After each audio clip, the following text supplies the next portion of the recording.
Welcome to The Hollywood Outsider, which is always available at thehollywoodoutsiders.com, an award-winning weekly entertainment podcast. And on this episode, we are reflecting on the 20th anniversary of the initial release of The Lord of the Rings before we discuss and bid adieu to 2021.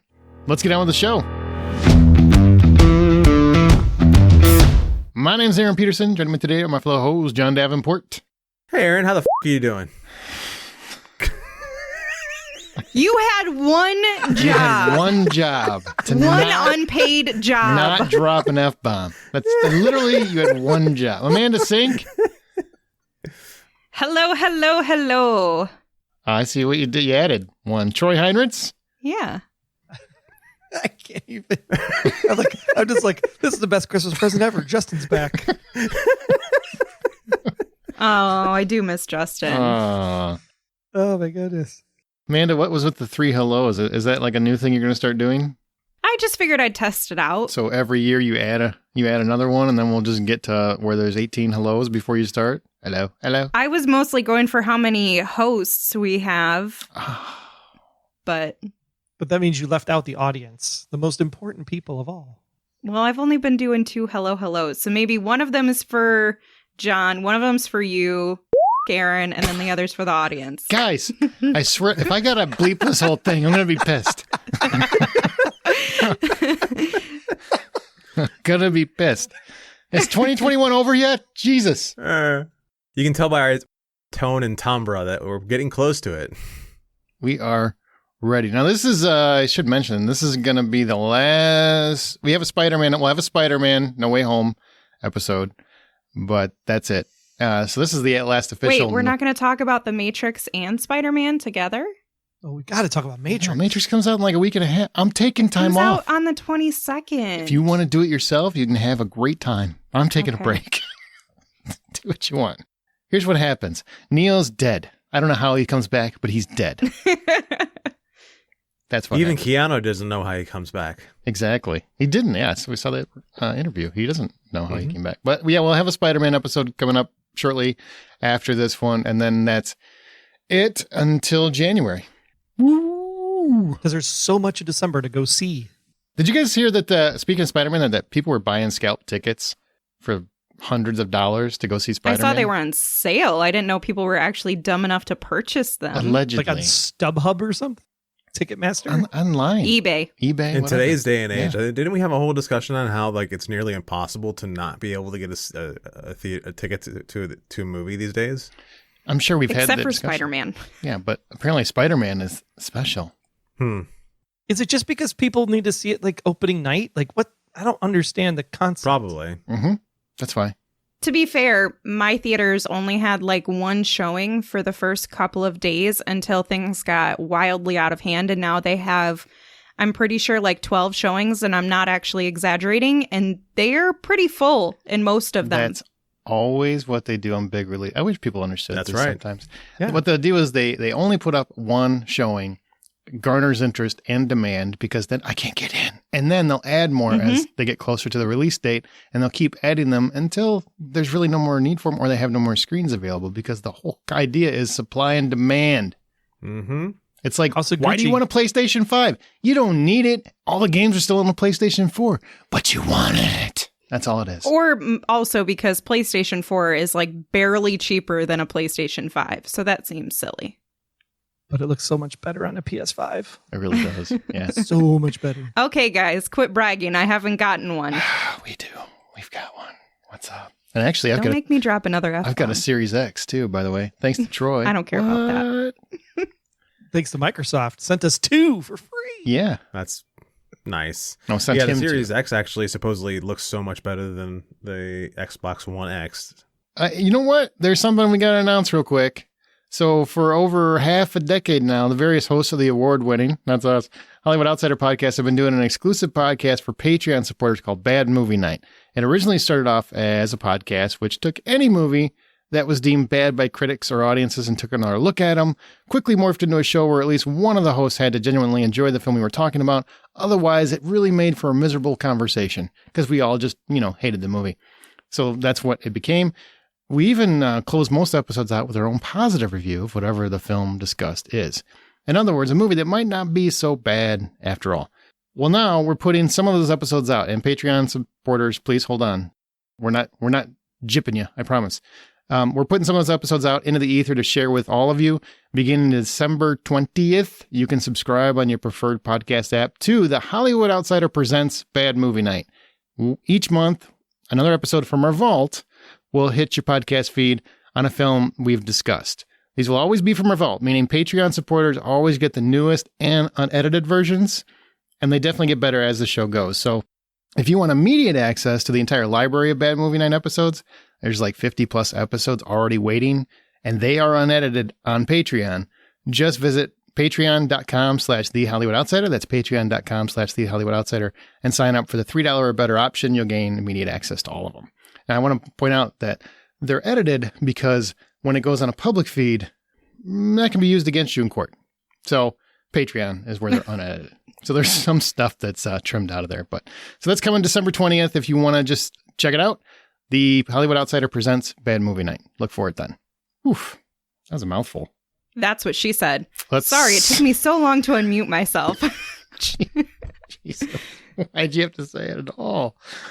All right. Why not? Let's take a 10-hour stroll to Mordor and talk about Lord of the Rings because it's the 20th anniversary. And if you didn't know, if you're one of the 6 people just got out of your rock or That got lost on the 10-hour journey when it was 12? could be, or But woke up sure. in that bunker that Brendan Fraser was in. What was the name of that movie? Blast from the Past? Thank you. Blast from the Past. Yeah. So if you didn't know, Lord of the Rings is a series of 3 epic fantasy adventure films directed by Peter Jackson based on the novel written by J.R.R. Tolkien. The films are subtitled The Fellowship of the Ring, The Two Towers, and The Return of the King. They follow the adventures of Frodo Baggins and friends as they march on and on and on and on toward Mordor and the fires of Mount Doom to destroy that one ring that rules them all because the Eagles were far too busy to just carry them there. And yes, it's a novel. Just so you know, kids, young people, it wasn't 3 books. It was just 1. They just made it 3 books because people have a hard time reading. This week marks the 20th anniversary of the beginning of one of the ballsiest choices Hollywood has ever made, filming a fantasy trilogy all at once when fantasy like this was not even popular. People don't even remember. It wasn't even popular back then.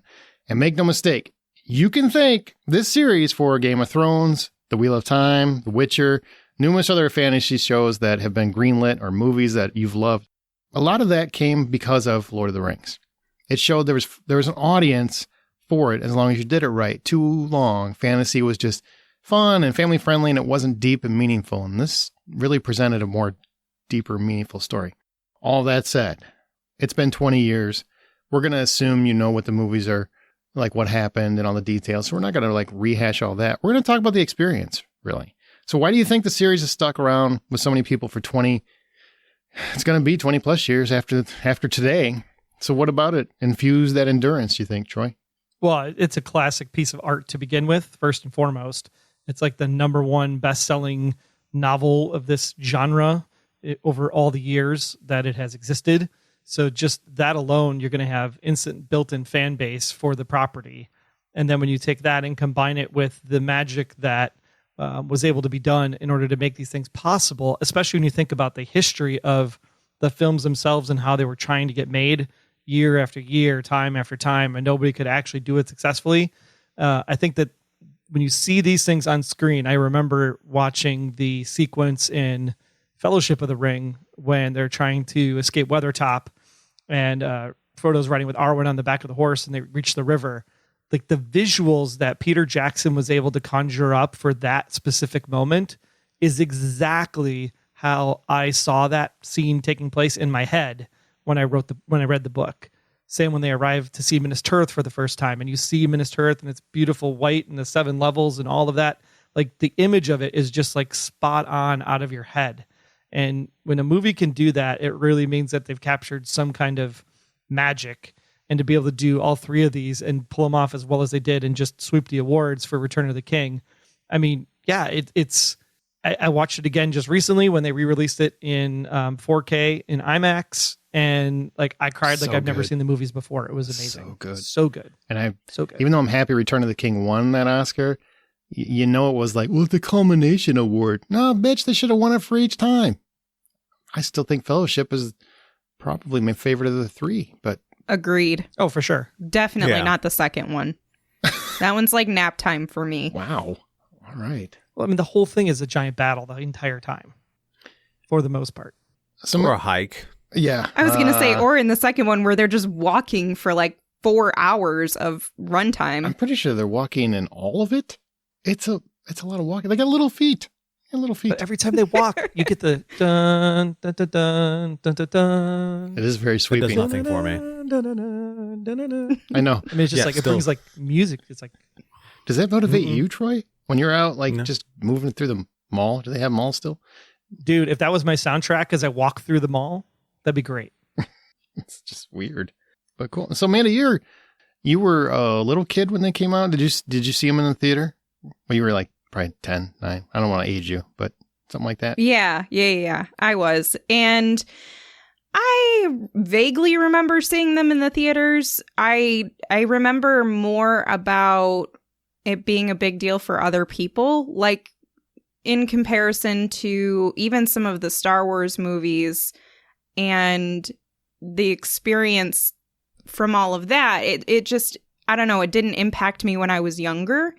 And as I got older, I realized what a cinematic achievement it really was.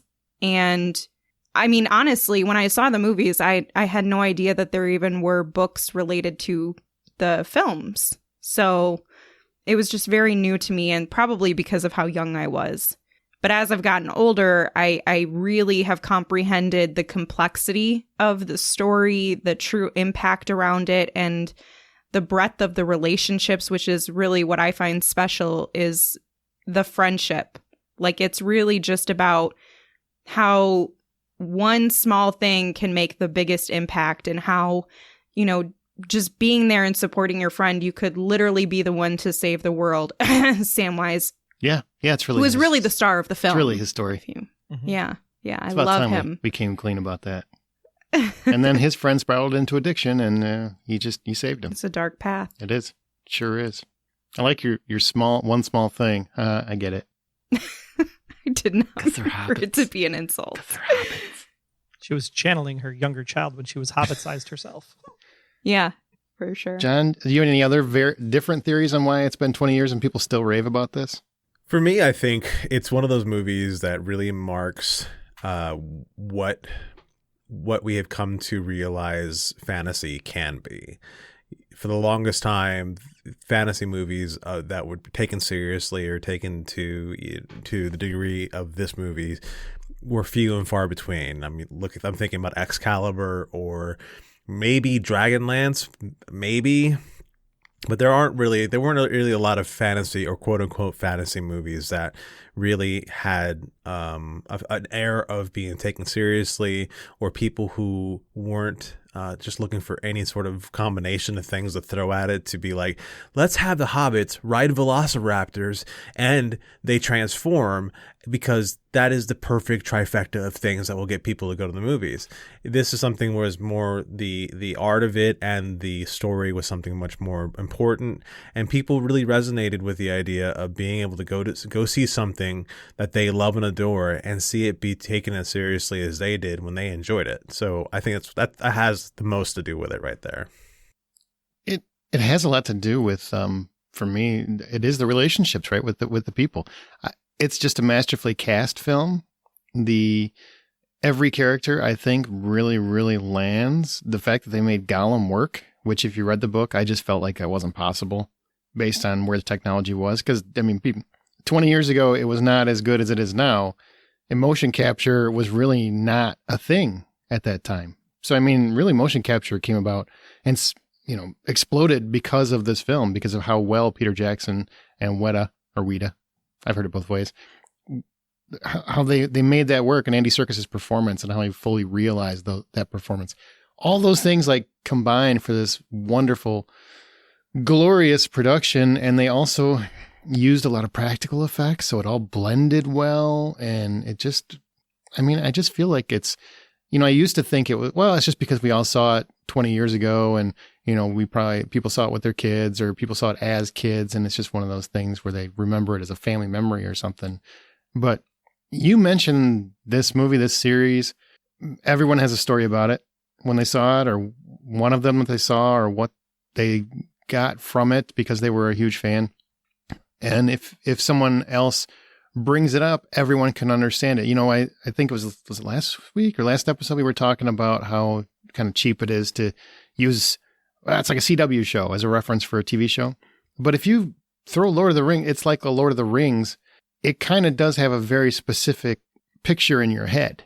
It works for a lot of people. Like it's become a small kind of geek speak where you get what the other person's saying, that you totally, this thing is like a Lord of the Rings thing. Yeah, I get that, and, now if you say it's like The Hobbit, that means something else.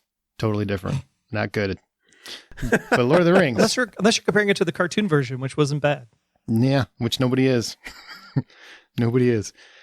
And, it kind of amazes me the fact that this is one of the very, very few times this has ever happened where they shot films back to back. They've done it a couple times. Mission Impossible just did it, so it's been done.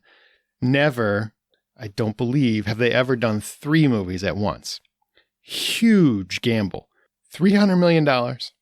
And if the first one flops, they all flop, right? Like that's the deal. So why do you think it is that more studios haven't taken a similar chance on filming everything at once, just for cohesion, for continuity, and so they don't lose actors to their projects and that sort of thing? Like why do you think more studios haven't done that when this was really the first gamble of its kind and it paid off huge? It's a great question, but I think mostly because majority of the stories that take place, they're intentionally spanning them out over time. And so you kind of want the characters to age, which I think is most perfectly done with Harry Potter, where the characters are aging with the actors themselves. With Lord of the Rings, you are talking about one short-term trip, if you will. Like this is just them trying to get to this one thing done. We've got one objective, but it takes 3 movies to get it done and to share all of the story that they have within it. And that is not a very common storytelling method, is to be able to effectively stretch out one story among 3 films that are extremely long. Most people would feel like, okay, you're wasting my time. I'm watching nothing. This is dragging on. I think that's one of the things that Lord of the Rings has an achievement in, is being able to tell us a story in 12 hours or whatever it is, Troy, and not make us feel entirely bored. Like we feel like we're still getting something out of it and this is still worth our time. And it doesn't feel like, okay, we should have been wrapped up with this, 8 days ago or whatever. It's just different. I don't think that studios aren't taking a chance on it. I think studios are taking a chance on it in a different way. So it's not to say that just because these movies did it doesn't mean that a studio like Warner Brothers wouldn't take a chance on a 10-hour property to tell the most amazing first season episode series of Westworld. Like that is a 10-hour movie that they just happened to be able to chunk up into 10 episode things for television, but they filmed all of that at one time because it was filmed all together and then sent to post-production to do the final breaking apart that they needed to do to make it ready for television. But they took that kind of script and said, how do we tell one cohesive 10-hour story and put that on the screen? And I think Westworld's done that pretty spectacularly for its first 3 seasons. A lot of shows have. Witcher did it.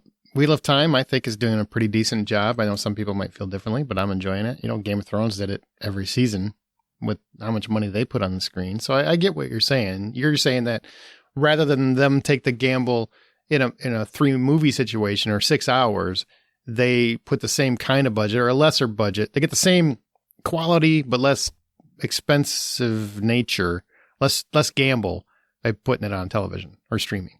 Got it.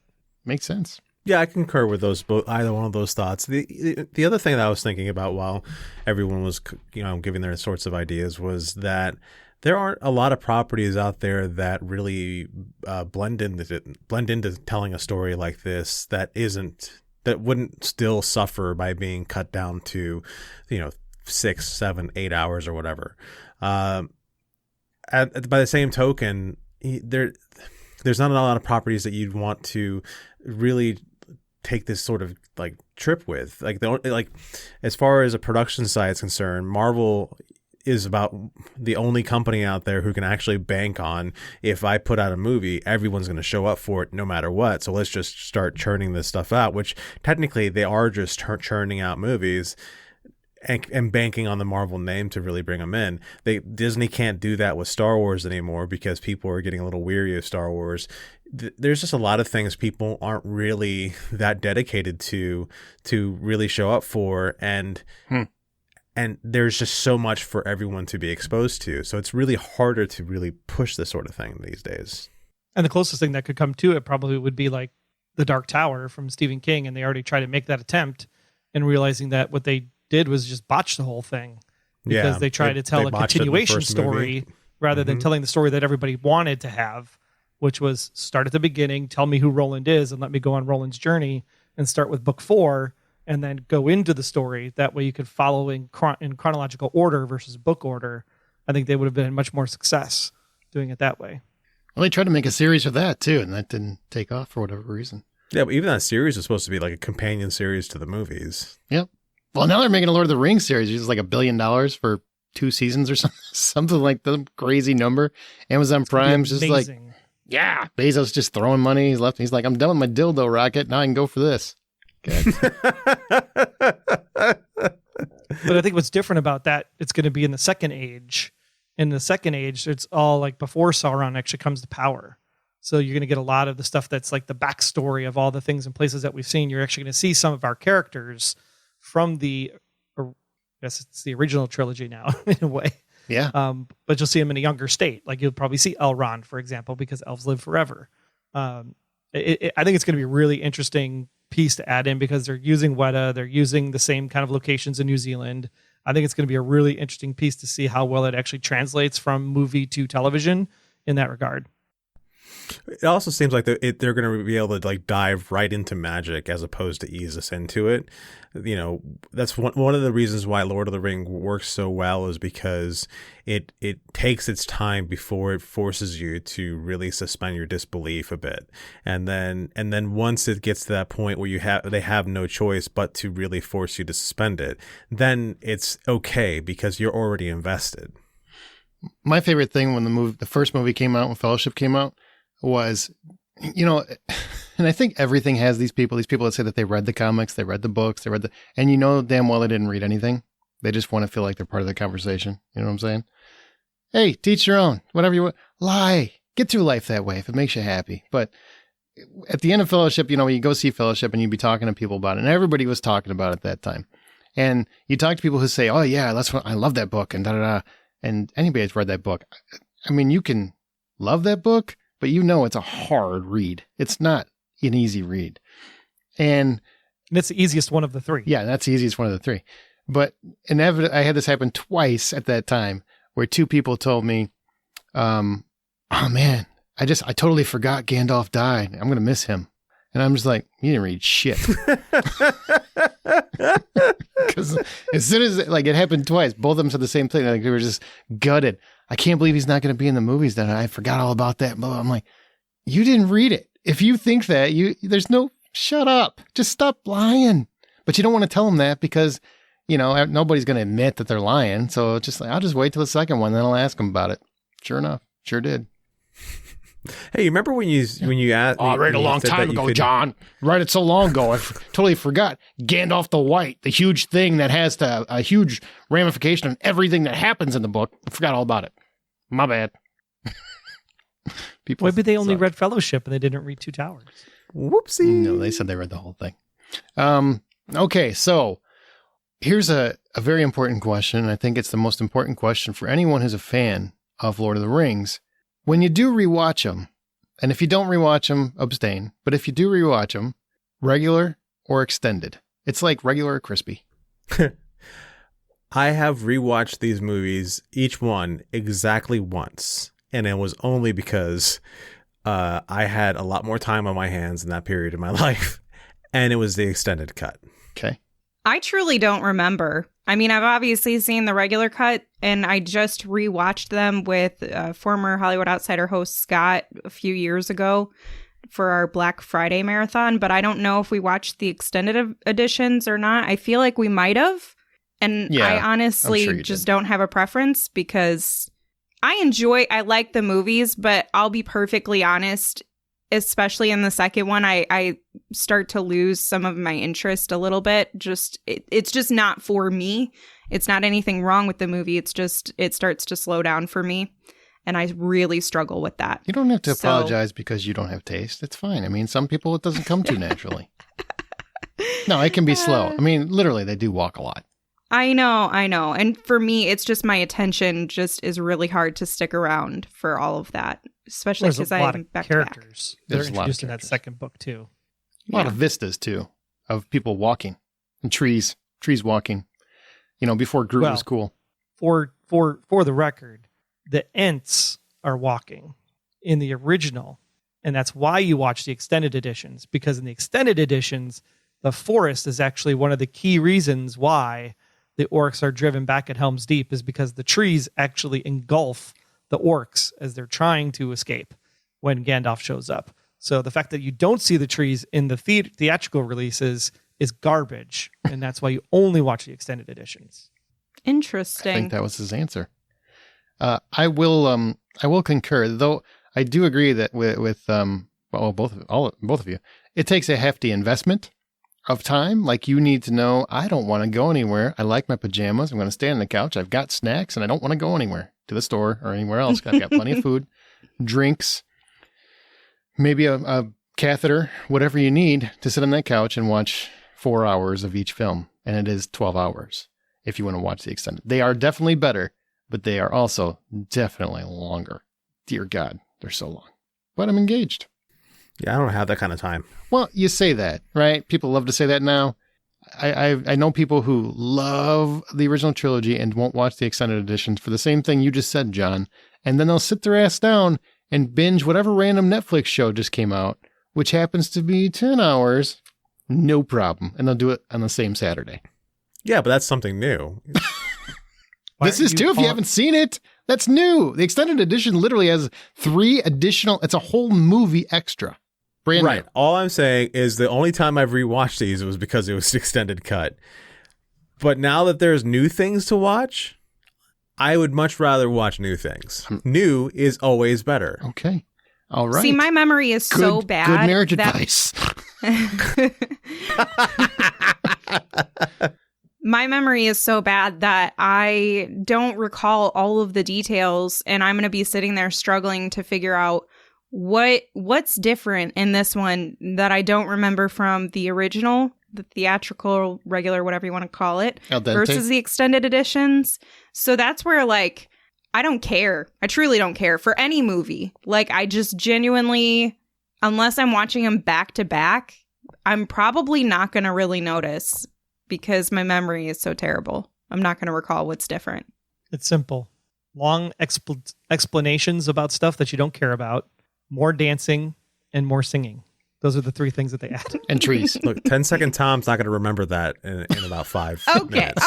All right. Let's be nice. All right. Well, Tom's not in this movie, so let's not talk about him. So okay? what has the series meant to you personally, if anything? If it hasn't meant anything to you, just home. But if it has meant anything to you personally.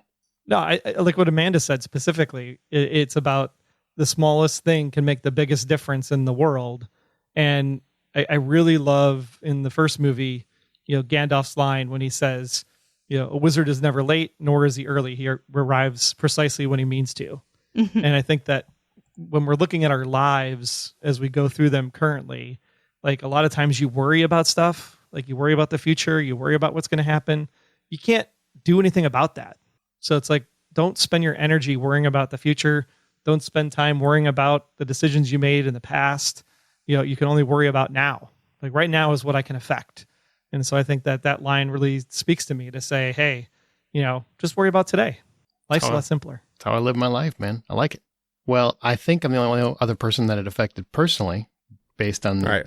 I'll give you my answer. Okay. Oh. Yeah.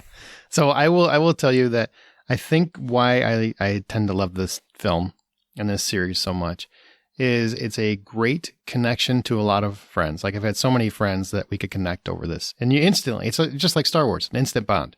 I love Lord of the Rings too. What? And, you'd think Amanda would love it more since she's all into Dungeons and Dragons these days. I was going to get there. Where do you think it comes from? Whatever. All right. So for me, it's also the reason why I think it really resonates with me and stays with me is because the movie is fantasy. It's got magic. It's got all these things in it. But if you took all of it out, I still would love it because of the friendship, because of the characters. The magic isn't the focal point for me. It's the journey. It's I would love to go on a journey with my friends and go do something like this. You sure save the world, but just go off on an adventure. I mean, I think it's something that we as kids always thought about and dreamt of, and, to go off into some magical world, and you all played with your imaginations and you did that as kids. And that's kind of what it is. It's kind of like the Goonies for people that love fantasy movies, and it works. And it's also got heavy dramatic themes of real, importance, of weight, and, it's just responsibility, dignity, fierce work ethic. Don't quit. Don't give up. Be there for the people that matter. I mean, it's got so many life lessons in it. I just think checks every box. Supporting your friends through addiction. Yeah, absolutely. Boring. Jesus. What a buzzkill. I can't carry it for you, John, and I definitely won't carry you. When I was younger and I saw it, the biggest things I noticed is that I'm wildly attracted to people with blonde hair, apparently, because Orlando Bloom and Liv Tyler were, did she have blonde hair? I can't remember. No, she had black hair. But No, she didn't. I've noticed a trend with Orlando Kate Bloom being Blanchett blonde did, all and that. she was lovely. She was very pretty. But I also had a crush on Viggo Mortensen because he was very attractive in the movies. But the one thing that stands out in terms of relationships for me, and I know this is going to sound really weird because we're talking about a fantasy trilogy, but I would show it to you on my phone. I still have it. But when I went through some pretty horrible relationships, I took a step back and I actually made a list of all of the qualities that I thought the person that I would want to be with would actually have. And so I made this list with all these different things of what's important to me and the person that I want to spend my life with, et cetera, et cetera. And one of the things I put on there is Samwise Gamgee, because I wanted the person to reflect having a pure heart and endless support, and just being somebody like Samwise. It would be amazing, because that's what stood out to me about the films is more than anything just how pure his character was as a friend. And some of us, think that there might be a little bit more happening. You never know. There are theories on that. We won't get into it. Fan fiction. I thought it was pretty clear that but he was, Anyway, so the other thing is related to what Aaron had mentioned is Dungeons and Dragons. I will fully admit it's not something I was ever into until my husband introduced me to it. And so I'm not somebody who's been my entire life invested in D&D, but I have grown to absolutely adore and love this game more than anything. And Lord of the Rings was it's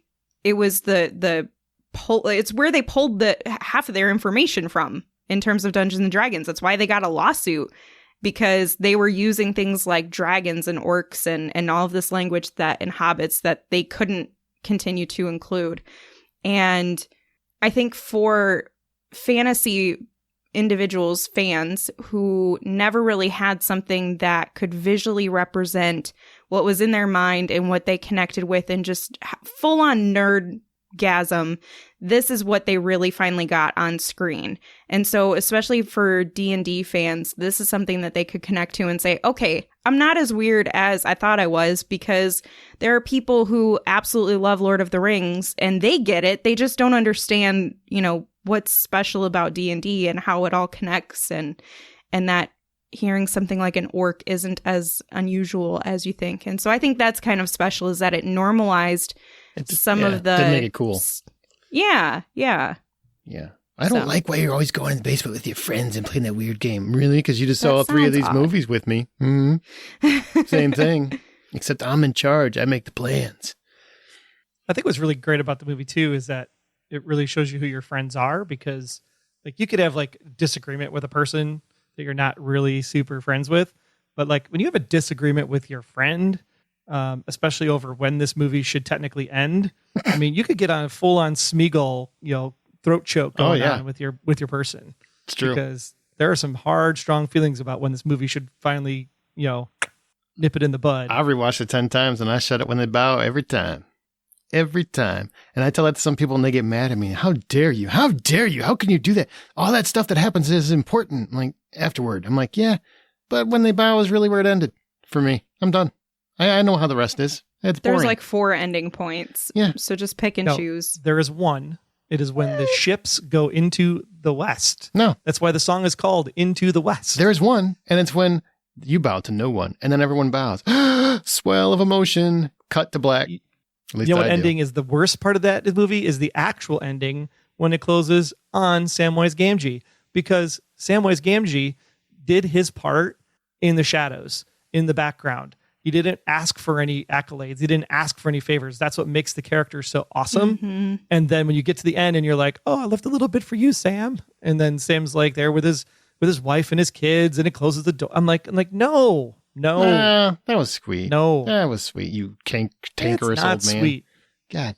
Also, we didn't even mention it. Sam It was, doesn't want the spotlight. you mentioned Orlando Bloom. It was really cool to have another friendship of those guys, a dwarf and an elf and, a human and everything, like coming together and actually having their own band of brothers when they come from all different worlds where they don't like each other Right. typically. And they came together because of a common good.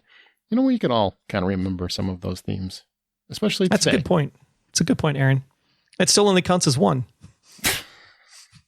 Would you, just a yes or no, would you consider this one of the top 10 greatest cinematic adventures of our lives? Just Oh, hell yeah. Okay. John, Yes. Amanda? Yeah, I would. Okay. Yes. Okay. Consensus is definitely. And there's still somebody yelling going, the movie wasn't that good. It's overrated. I liked Willow better. And that's why they're hanging out in their mom's basement alone. Jesus. Instead of hanging out in their mom's basement with a bunch of friends playing D&D. Yeah. That sounds better. Exactly. Sounds like a lot Better more than That hanging does in a sound cage better. on the side of the road waiting for Willow to show up. What the hell what are you talking about? What? It's in the movie.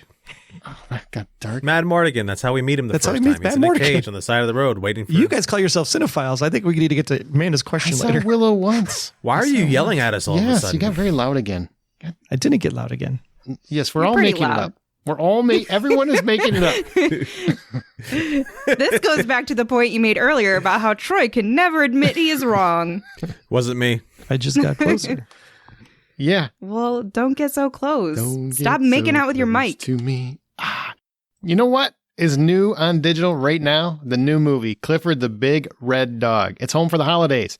When Clifford grows 10 feet tall overnight, that is a large animal. He and his friends are chased across the city in his brand new movie adventure that critics are calling 100% fun for the entire family. So you can buy Clifford the Big Red Dog on digital today and get supersized special features, including deleted scenes, movie making magic, and much more. It's available at participating retailers, rated PG from Paramount Pictures. You're definitely going to want to check that out with your family. Clifford is a lot of fun. Also, we're giving away 5 digital codes of Clifford exclusively for listeners. What? And if you want to enter to win a copy of Clifford the Big Red Dog, share this episode on your social media and email us a link or a screenshot of that share to contests@thehollywoodoutsider.com. That's contests@thehollywoodoutsider.com with your name and the subject line Clifford, and you'll be entered to win. Help us and help yourself in the process. Now, we're going to bid adieu to 2021.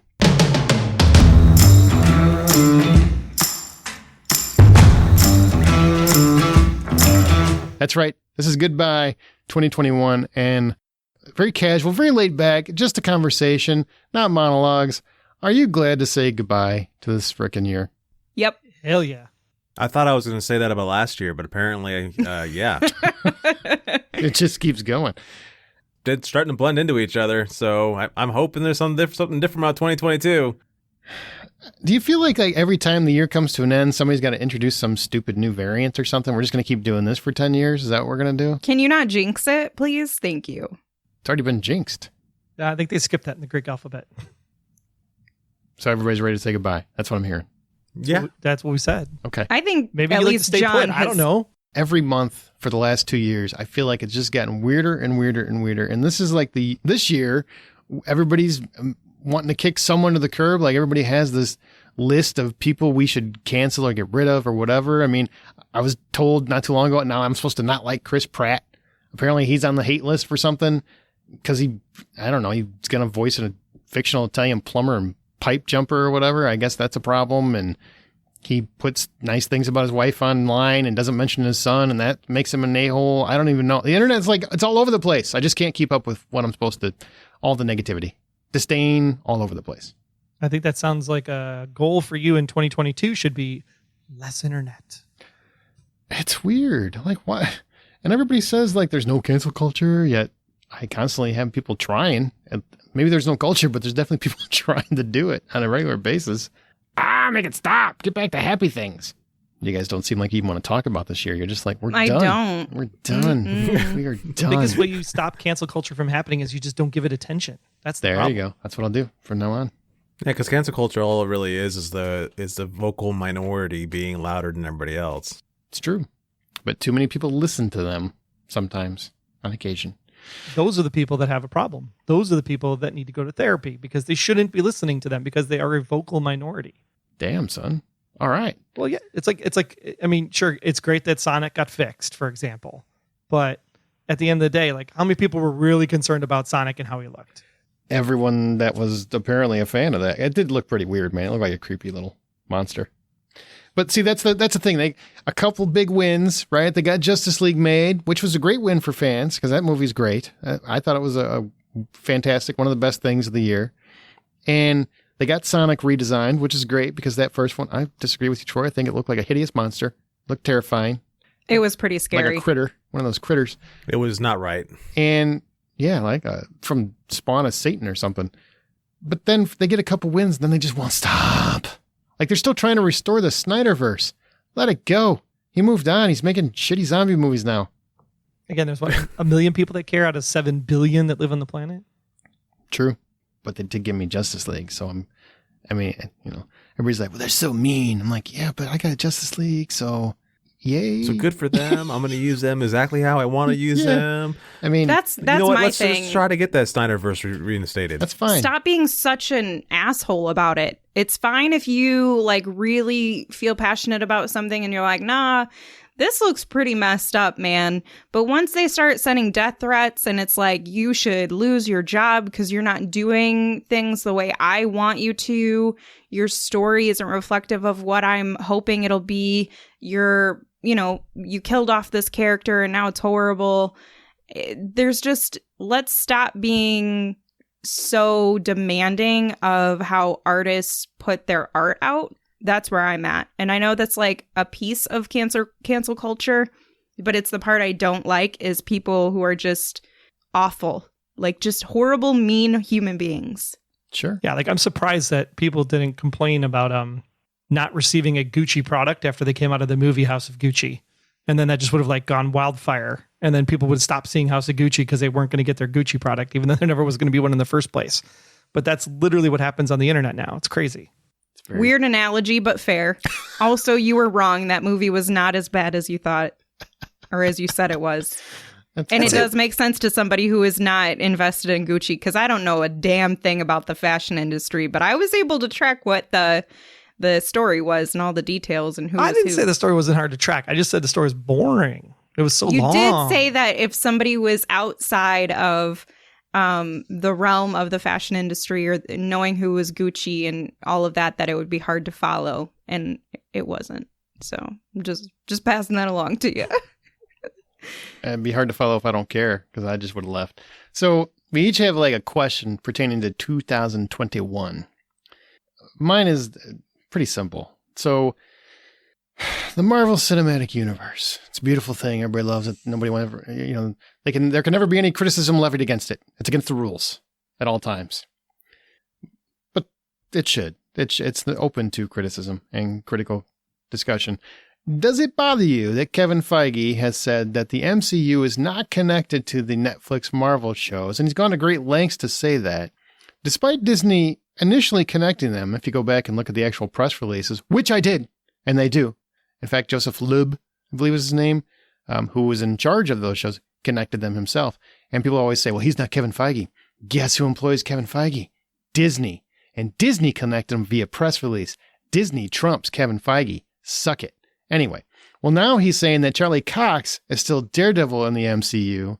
And I feel like this whole issue kind of is it like shades of Star Wars kicking the extended universe to the curb? I mean, do you think it's fair for them to say that those shows don't count, even though those shows definitely reflected the movies? Agents of S.H.I.E.L.D. they're trying to kind of say doesn't count, even though Coulson's directly from the movies. It's because Kevin Feige wants this Marvel Cinematic Universe world that now is going on where the shows on Disney Plus are connected. And he's basically trying to say, no, not that one. Not those ugly kids. Those aren't mine. You know, how do you guys feel about this? Like the redheaded stepchildren. Totally. I mean, it's just, and people, I swear, if you talk to anybody about it, they will be so adamant that no, Feige has said they're not connected. I'm like, go back and find the press releases. Go find Joseph Leb, whatever the hell his name was, who was running the shows and worked for Disney. Kevin Feige wasn't in charge of them. So he doesn't get to make that call. Disney did. And Disney said they very much alluded that they were connected. So, I mean, sure, change it now, but it's just a retcon. Does it bother you guys? Or am I the only one this bothers?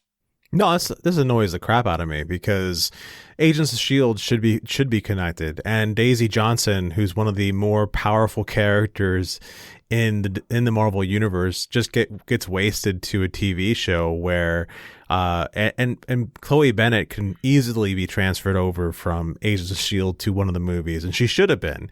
I feel the same way about Jessica Jones, a powerful character, should have been transferred over. Luke Cage. Okay, so maybe the guy in the pajamas not so much, but Luke Cage definitely. The Punisher. Like these characters.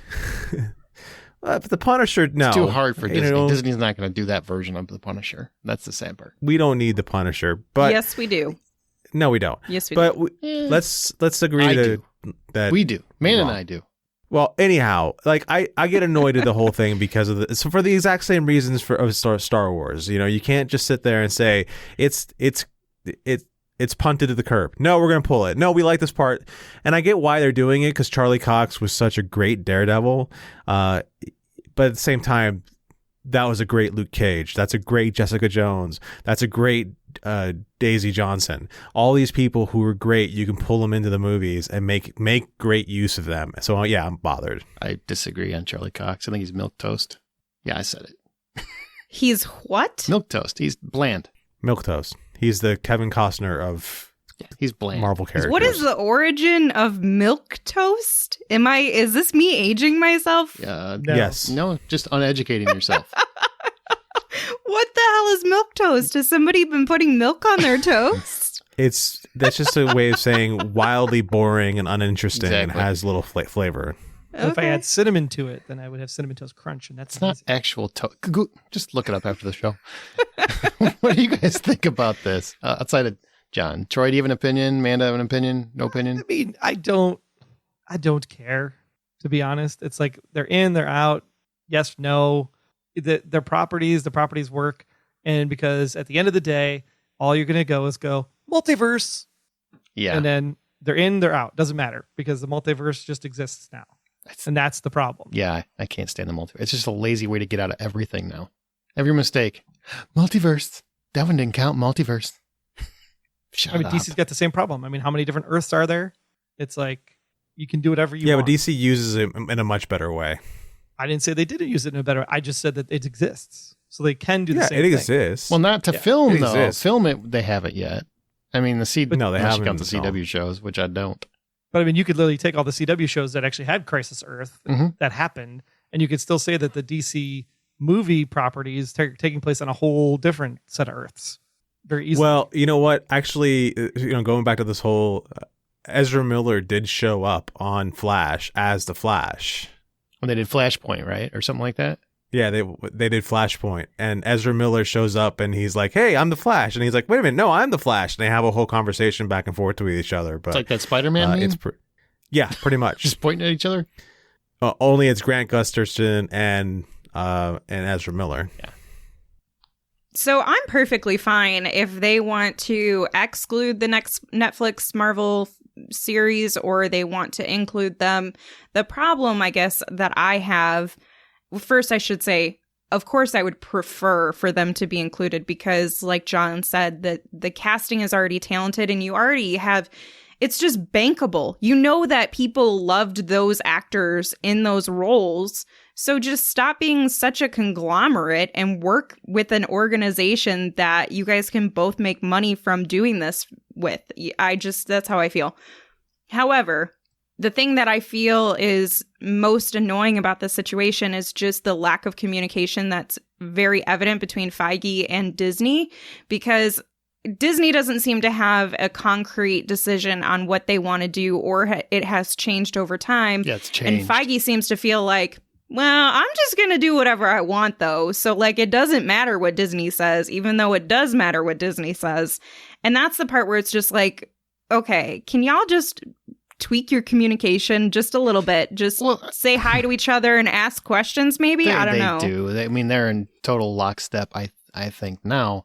The thing is that everybody has Feige on this pedestal, which, no disagreement, best producer probably working today. Honestly, he's the only one that's been able to really successfully pull off a cinematic universe of any kind. So props to the guy. You know, he gets kudos from me.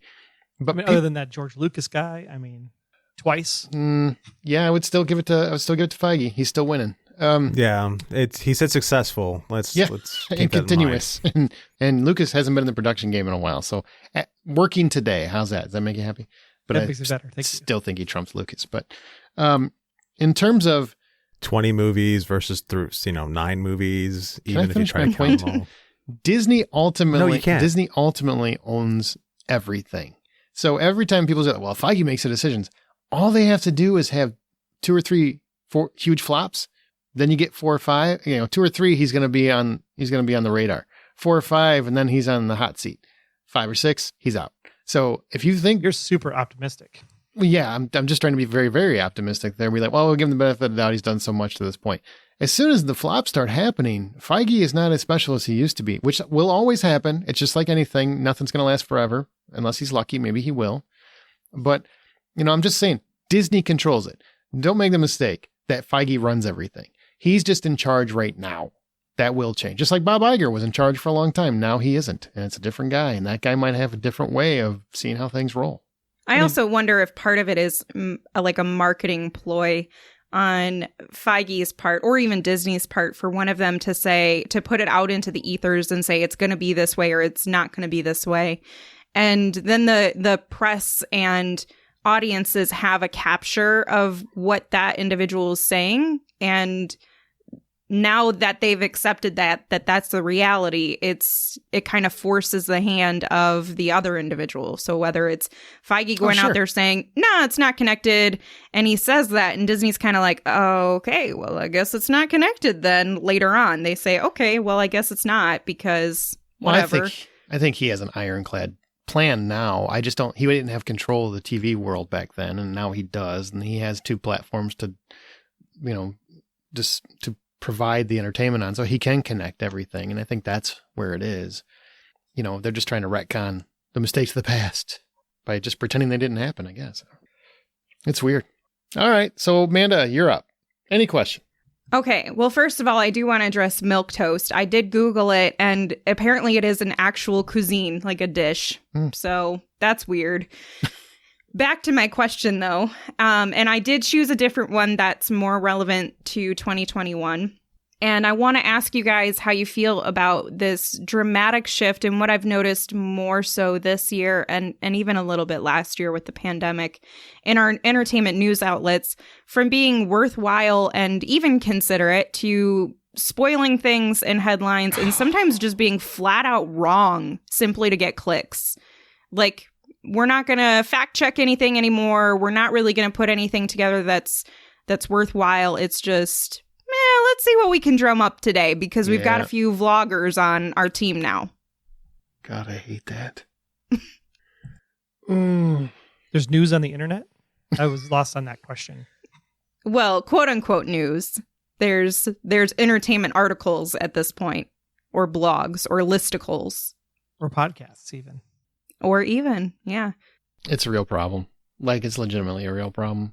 there are a lot of sites, and of course, nobody bothers to check anything anymore. I can't tell you how many times a week somebody will send me an article and be like, "Did you see this?" And I'm like, "Did you check it?" Because that's not true.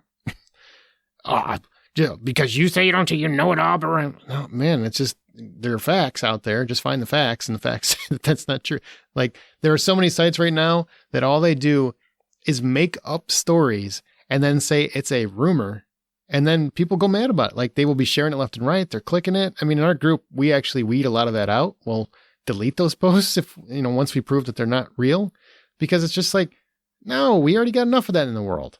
So why do we need to keep spreading the lies? But well, and I'm more specifically talking about reputable sites that are known for being spoilers? credible, and they're working with some of these film distributors or whatever, and they're the ones capturing the news, but they're doing it incorrectly, or they're putting things in headlines that they were specifically told not to do, and they do it anyway. And they're putting stuff in that is more opinionated than it is factual in terms of what's going to happen or what this means. That's where it's like, what's our turning point to where journalism just becomes non-existent anymore? Like true journalism where we research things and we provide information that is actually true. It's gotten really bad. I mean, just this weekend, the West Side Story came out, right? And this past weekend, and did $10 million or something. And so all the websites were hyping it before the weekend. As soon as the weekend was over, because not enough people were going to see it. So I guess they're not clicking on West Side stories. They start bringing back up the Ansel Elgort accusations or whatever from a couple of years ago, and start using that as reason why the movie wasn't successful. I hate to break it to you, most people didn't even know about that because there was no charges brought, there was no real proof, and it's a he said she said kind of thing. I'm not taking a side on it. I'm just saying most people I know had no idea what that was even about. So that had nothing to do with it. But I saw several stories about it, and I even read one in a major publication. I won't say which one it is, because I don't want anybody to go find it and click on them, because they don't deserve to click. Where it felt was like... it Deadline? Because it was Deadline. We already hate those guys. No, it wasn't Deadline. You read through the whole article, and it starts off like it's just giving you factual information about how the box office performed, which is the only reason I continued to read it. Plus, it's a reputable site. And then it turned into this kind of attack on how is Ansel Elgort still working as an actor, and it's obvious that he is, shouldn't be acting anytime soon, and it turned into an opinion piece. It went from factual to opinion like that, and I was just like, I don't want to read. This is a gossip site now. I mean, it didn't have facts; it had opinions. I don't care about opinions. I only want facts when I'm reading. And I know it's hard to find these days, and it's just very frustrating. Not to mention the spoiler thing you're talking about, where, you'll see spoilers of the picture and so-and-so, I can't believe somebody died in this show. And then it's got a picture of the person actually died in the show. Like, how is that okay? You're a major publication. You should not be doing that. And people say, well, you should just avoid it. Hey, I avoid spoilers like the plague. And I'll tell you, I can't avoid when they say someone died and the dude's picture's on it. I can't avoid it. I don't even watch Sex and the City shows, and I knew who died. Didn't the Blacklist expose, you guys had some information, but you hadn't shared it, but there was a reputable news site that shared one of the big spoilers from the last season before they were approved to do it, and you guys knew that because you have your own embargo date that you received that information, and so it spoiled the show for people. Probably. I don't remember specifically, but Troy probably Deadline. does. End of season 8. Oh, that's right. Yeah, you're right. Troy's got the date of the article and who wrote it. He's got it all written down. Megan Boone's departure, right? They went early with it. Yeah. Yep. We could have totally broken that story long before Deadline, and we chose not to. Super long before Deadline ever even knew about it. And we didn't because we respected it. And we're not fancy journalists. We just respect it. And I don't understand. I mean, I know you want the clicks, but man. And fans were really pissed. They were pissed because they had no idea. Zip. That Megan Boone was leaving the Blacklist. Sad. But what do you do about it? You can not click it, right? When there's a spoiler or an opinion piece, you can not click it. What do you do, Amanda?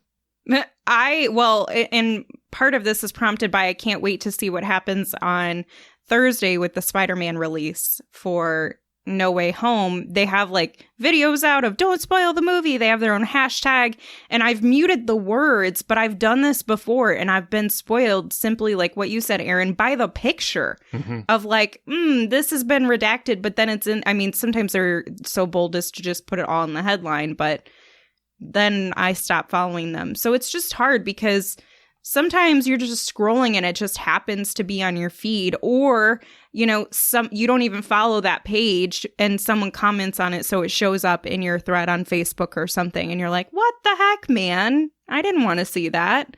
So it sucks. I just feel like in general, journalism has just fallen to the wayside in terms of there is nothing valuable in half of the articles that show up anymore. It's true. Unfortunately, the way that journalism seems to be going is that nothing's going to actually start changing until people start standing up to what it is, or these corporations that own these sorts of publications to put these sorts of rules on to journalists to make sure they get views. Unfortunately, they get paid by how many people click on things, and if they don't have that going on, then how are they going to attract people there? I don't know. It sucks. I personally have taken the route of I'm going to go play outside more often than read a lot of articles, unless somebody in my trusted circle says, hey, you should read this article. I'm going to go, okay, I should probably read this article. But if it just pops up in my feed because somebody commented on it or something to that effect, I first look at who it is that commented on it, and then I take a measure of their personality or the person right there and say, well, do I really think that this person was able to read or have a good thought about a real article or not? So that's just me, though. But keep in mind, if you're only getting your information from your trusted sources, then you're also listening to your own echo chamber. So you still have to ask other people, like, hey, what do you think of this, and get that second opinion? Because then you're actually doing your own journalism. He's saying articles being shared, like the articles themselves. Like that. Yeah, right. Sometimes I don't care enough to go looking for this stuff. I want to just experience what it is on screen as purely as possible these days. So I don't really want to hear, unless it's something I've already seen, I don't really want to hear a lot of opinion pieces on it. I don't want to hear a lot of like, this is what happened on the production anymore. Like these things are like, because like my brain puts together the story as I'm watching it to the point where I start predicting it, and I want to be as pure as possible. So whatever it is somebody says about a movie or a television show, I will care after I've actually experienced it. Yeah, someone today literally spoiled one of the characters that's in Spider-Man to me when I was having a natural conversation. I literally said, I only saw the first trailer. I don't know a lot of the stuff that's in it. I've avoided a lot of stuff. Oh, but what about that moment when X character pops up? And I'm like, you son of a bitch. I literally just told you I haven't seen anything. I didn't know that character was in it because I've avoided it. Well, how could you avoid it? I mean, everybody's seen it. I'm like, no, everybody has not. Some of us are intentionally staying off. I've had that exact same conversation where I've actually yelled at somebody, where I've said to them, I just said the words, I have purposely not paid attention, and you just told me he is? Yeah, I thought you were kidding. What? You're not friends anymore. Did you smack them? Physical violence sort is not of the answer. I don't know. In this case, it may be pee in their gas tank. Validated. That's how they answer. That's how you handle pee in their gas tank. Yeah. Yeah. Mm-hmm. Only the really talented men can do that. With today's gas tanks, the technology against it, there's so much working against you on that. Oh my God. It's really a prank worth pulling, though. It really is. Answer your question, Amanda? Are you good on your subject? Yes. Yeah, I think we covered it. All right, who's next?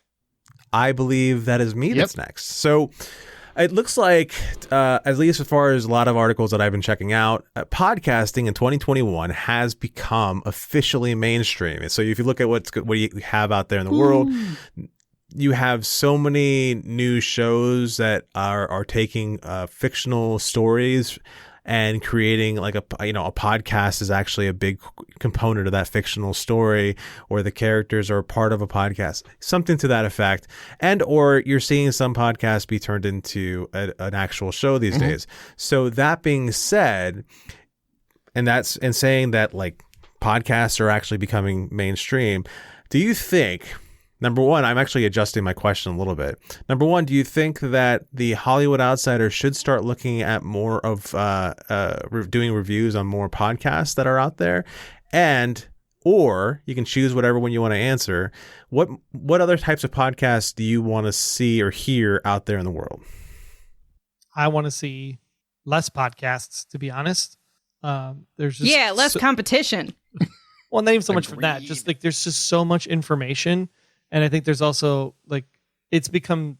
And I'm not saying this because I have a broadcasting degree or I'm kind of snotty about my audio and all that other It stuff. sounds like you're getting there right now, though. La-dee-da. There's I it feel made pretty. it almost I feel too pretty. easy to start a podcast. That unless you're like going to be committed to it, like don't even bother. Like I'm not. There's just so much noise that it takes really, really hard to like go through and go like, okay, well, what's going to be good? And then you have to sit there and listen to like 4, 5, 6, 7 of the specific shows that you're interested in, whatever topic you're interested in, before you land on the one that you actually like. And it's just so much investment to try to find the one show that you want to listen to. So I think that we need to come up with a way to like kind of cull the herd a little bit and get it back into like, there's got to be some level of standard to be classified as a good podcast. That's one thing. Your answer, like, should we review podcasts? No, because there's too many of them to even sit and do the And review also, portion of there it. are people who already do that and don't do a great job anyway. So, I mean, all of it's done for free. I mean, that's the big thing. So, the one thing I do like though is that podcasting has become more mainstream. I think like when Aaron and I can't remember, I don't think Amanda was involved at the time, but like when Aaron and I were on a thing called TV Talk, back 9-10 years ago now, I think that the service idea and the concept of that was really, really fascinating. And I think maybe it was just a little bit early for its time. Like if TV Talk existed today, I think you'd have something that's really great, because I love at the end of like the Apple shows and the HBO shows, like stay after the show for a little bit about this episode.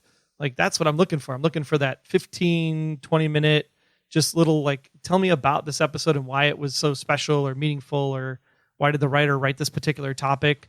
Like some background information, I think really adds to the overall enjoyment of a property. So I think from that perspective, I'd love to see podcasting go there, where there's like 15 to 20 minute excerpts that I don't have to sit and watch on the TV also, because then it's not, part of the show. It's like after credits in a way. Like I want to take it and go with it and like listen to it at a later time. see, I'm kind of at max capacity with podcasts. I feel like there's way too much. I actually don't like that it's mainstream whatsoever, and not from, and truthfully, not from like a competitive landscape, just more so that it was so great to hear authentic, just people, just genuine people who found that this was a way for them to get their voice out there about something. And it was so minimal when it first started, and even up until like I feel like a few years ago, where I could still handle the opinions of people. Whereas now I'm like, if I listen to a podcast, it's for knowledge. It's for something that I don't know. It's not for opinions. Very rarely do I listen to opinions. I've just gotten, because there's just too much of it. There's just too many people's opinions that it's gotten to the point of, well, I don't even know if it's going to be, to Troy's point, if it's going to be a worthwhile investment for me to listen to your opinions, because your audio may be terrible. And then I'm suffering, and like, I don't want to deal with that. So I've just gotten very worn down with podcasts in general.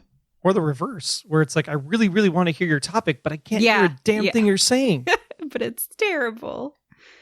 Yeah, I don't want to review podcasts, John, to answer that question right off the bat, because movies and TV, that's what we do. And I mean, we could change the format. I'm all about changing the format. We've had similar format for years, so I don't mind tweaking it, but I don't want to review podcasts. But how do I feel about them being mainstream? I mean, it's good and bad. I'm glad that people will accept them now. I don't feel like people will look at me any differently than they did before. I actually think they look at me a little less respectful now, because, oh, you got a podcast too? My cousin has a podcast. He does it in his garage. What do they talk about? I don't know. It's two guys talking about stuff, man. I mean, that's literally... Oh my God, that's my least favorite type of podcast. There's like no structure. It's just they show up, two guys and a beer. All right, cool. That's neat. And of course, They people have no direction. You have no way of preparing me about what I'm about to listen to. You just, whatever comes to your mind, you're going to talk about. Listen, I have women for that. That's what I have friends for. I'm not so lonely that I need to listen to other people have a conversation when I can have my own. I mean, Especially when you start in the conversation in the middle and you kind of walk in and go, Oh "Hey, my what are they God." talking about?"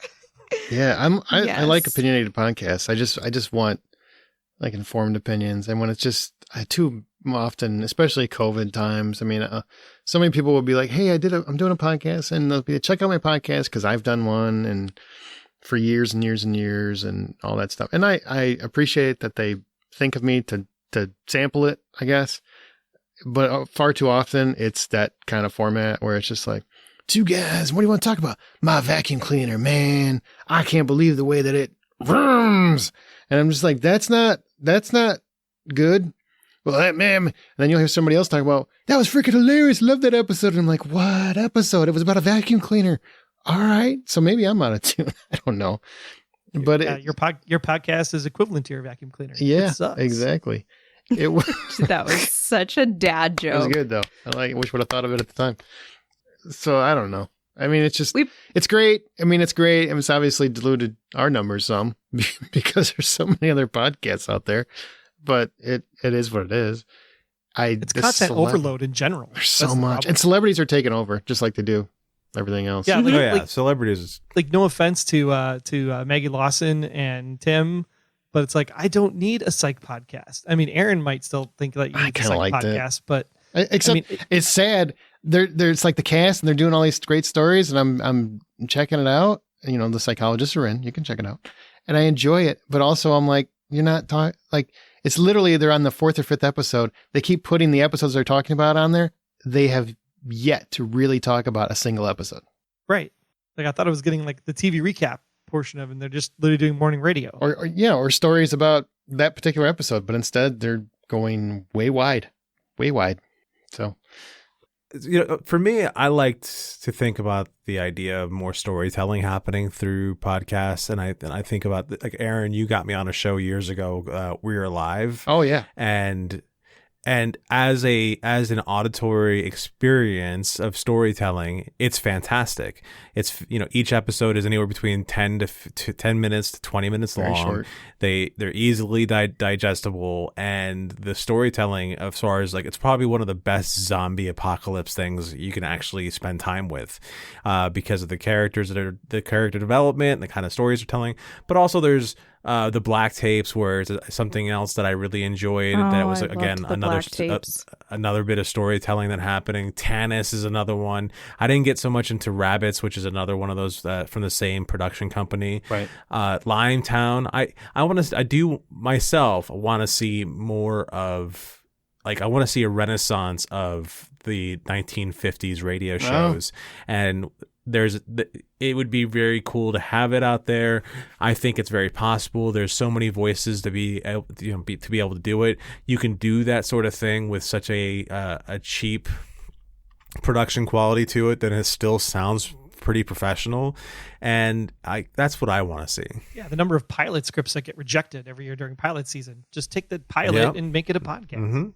Oh, that's a good idea. Stop putting this shit out there. People are getting it for free. We kind of did that with Smirk and people didn't listen. I was going to plug Smirk also. I'm just saying. Smirk podcast. Really, It's a storytelling really podcast. creative. Every episode was a whole different story and topic, all in its own. But whatever, guys don't like cool. Let's go talk about two Finally guys. wrote one for Smirk, and it doesn't exist anymore. Sad. It's still out there. There's 100 episodes. You can go check them out. It'll come back if people listen. It's going to a lot of people are going to have to listen. So Troy, what is your question? Last one, and well, we got a couple listener ones that we'll get. Mine is a very simple one, and that is Excellent. the 2021 streaming versus theaters, especially with Warner Brothers, and the decision to put all of their movies on HBO Max day and date. We're now at the end of the year. The experiment is about to come to a close when Matrix hits HBO Max next week. Holy crap. Do we think it was a success? Do you think this was the right move for Warner Brothers?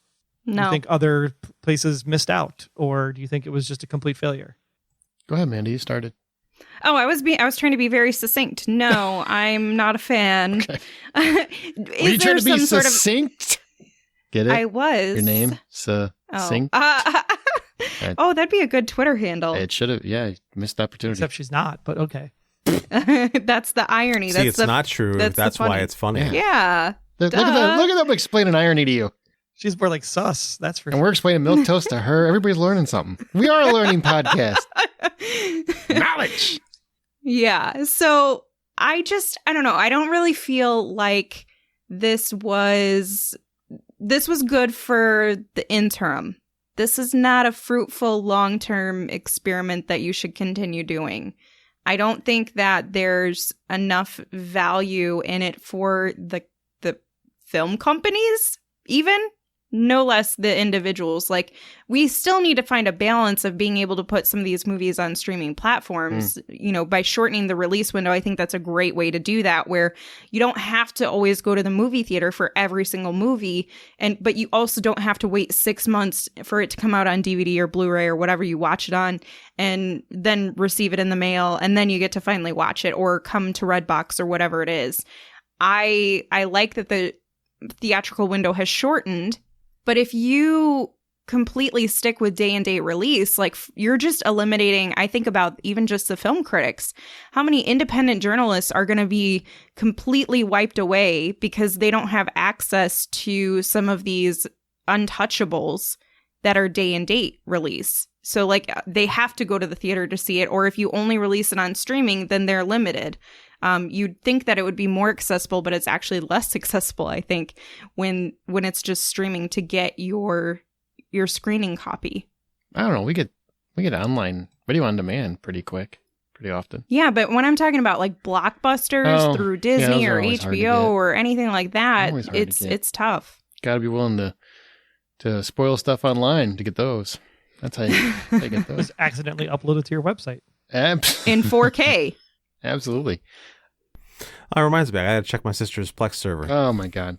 John, you could probably speak to this because you are currently, for a portion of this year, you have been living where you didn't have easy access to a theater. So for you, has that been kind of a godsend in that respect?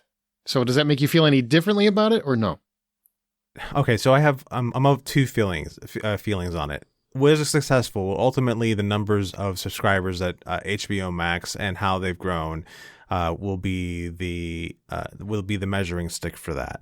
I think because Apple Plus is actually the one that's losing or at least the last I heard, they're the ones that are losing the streaming battle currently. I would say that's kind of a success for them. Did I appreciate it as somebody who doesn't have a lot of easy access to movies? Yeah, I appreciated it, but I'm gonna probably have to give up my I want to stay at home and watch movie card or something like that, because I really missed seeing some of this stuff on the big screen in the theater with a theater experience. Oh my gosh, it just makes me feel John, good. these are this is the sexiest thing you've said all year. That feels like you're hitting on me. I mean, I'm almost gay.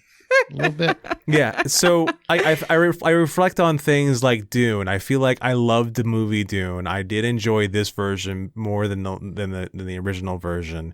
I didn't enjoy it nearly as much as the series that I love, but I did enjoy watching it. I probably would have loved it on the big screen. Suicide Squad, same sort of deal. I enjoyed it. I thought it was a very fun movie. I would have probably enjoyed it more on the big screen. I would have enjoyed the laughs. They would have hit a lot harder in a theater experience with a good bunch of friends, and not with like a couple of codgers that I got to explain everything to while I'm watching it. I really have to admit, I miss the theater, and as a viewer, it's been really hard. The only positive I can say, Troy, is that they definitely handled it better than Disney, because they paid off all their talent ahead of time by, millions. They actually spent a fortune to make that happen, because they had to pay off all their talent, because all their talent had, incentives that were tied to the theatrical release, where Disney's like, nah, we're going to do what we're going to do. And then they have to get sued by Scarlett Johansson, and it turns out that they're a-holes. So, and then Scarlett was the villain in that. Right. Now, I think they were right to do it initially. I think they it didn't need to be done. They should have done it month by month or something. By announcing the whole year, I got what they were going for. They were trying to win that streaming battle. On the same token, I think they lost themselves millions because there were a lot of films that you could tell would have been much more successful had they just released them in theaters. And instead, they did both, But there were times where, and I saw every single one of them in a theater first, and I would watch it in the theater, and then I'd come home and rewatch it or see something I might have missed, because those movies I always felt pretty good about taking a bathroom break on because I knew I could just bring it up later. See, and I think that they ended up winning the whole thing because even though there was a little bit of kerfuffle around like, oh man, why should we be doing this? And the theater owners getting upset about it. I think for Warner Brothers, that actually really established their position because they really understood what HBO Max is supposed to be. There's the potential now of HBO Max and Discovery merging because of all that, and AT&T spinning that all off so that AT&T can focus on the stuff that AT&T needs to focus on. And I think that at the end of the day, it was the thing that actually drove the decision to get to a 45-day window rather than having 90 days, or in this case for HBO, 9 months before it would ever show up on HBO itself. So at the end of the day, more subscribers are in. HBO Max is clearly a third place. I mean, HBO Max is the surprising streaming service, I think, for 2021. Out of all the things that we've watched and all the things we've seen, sure, Netflix is still the thing that comes to mind first, but I don't go to Hulu for movies. I barely go to Amazon Prime unless like Jack Ryan or something is on. Yep. Wheel of Time is the first thing that I've seen that's really got me motivated to go back to Amazon Prime in a long time. I don't remember the last time I watched Disney Plus unless it was a Marvel or Star Wars property. And HBO Max, I turn HBO Max on like almost every day because there's always something I could see a lot of stuff on HBO Max. Yep. Agreed. So, and if I can watch Matrix while I'm laying in bed in the morning, great. Sounds awesome. I don't even have to get out of bed to watch it. That's fantastic. That'll make the second and third movies a lot better. Just being able to lay in bed, fall asleep. I fell asleep in the second one, rewatching it. Yeah, at least the action's good in that one. But boy, when you get to that third movie, it's just like, why am I still invested? Why? I don't even remember the third movie. But Harry Lennox is in the third one. He's awesome. I don't care. The movie sucks, man. It's like awful. I love when people tell me, oh, that movie's great. Yeah, if you like garbage, sure. It's good. If you a lot of people like to dig through garbage. You're going to be Jabba the Hutt for the rest of your life. Sorry. All right, here's some listener questions. Jennifer Miller says, I'm curious which director surprised you the most in 2021 and why? And let's keep our answers a little short because we got to move on. But and why? And what is your favorite genre of movie and why? I'll tell you, a director that surprised me the most would be Justine Bateman. Yeah, from Family Ties, because she did a little movie called Violet, which I thought was fantastic. Unfortunately, hardly anyone saw it. But it's about a woman, Olivia Munn, who wrestles with that voice in her head, and it really consumes her. And it's something that I think speaks to anyone with anxiety and anyone that has to wrestle with that whole concept. And she did a masterful job of bringing the voice in your head and that little nagging negativity to the forefront. They really brought it on the screen. Did a really beautiful job. I'm going to go Josh Rubin for my director who did Werewolves Within, but I also caught Scare Me in the same year. So I started with Scare Me and then I saw Werewolves Within, and it was just overall, I had so much enjoyment with those movies, and I can't wait to see what happens next. And for genre, thrillers are my sweet spot. Oh, I didn't say genre. Mysteries. Those are my favorite genre. There just aren't enough of them. I'm going to say John Chu because I thought In the Heights was actually a really great job. Great choice. Great answer. To get that done for 2021. I mean, just, having been a Broadway play converted to an actual movie versus like just showing the stage play version of it. I think that took a lot of skill and a lot of craft in order to make that happen. So kudos to John.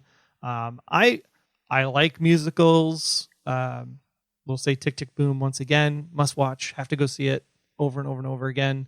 Mm-hmm. I like something where I'm surprised by the ending. We'll call it that. Like I like thrillers. I like action. I like romance. Just give me a good twist ending that I didn't see coming, and you'll have me.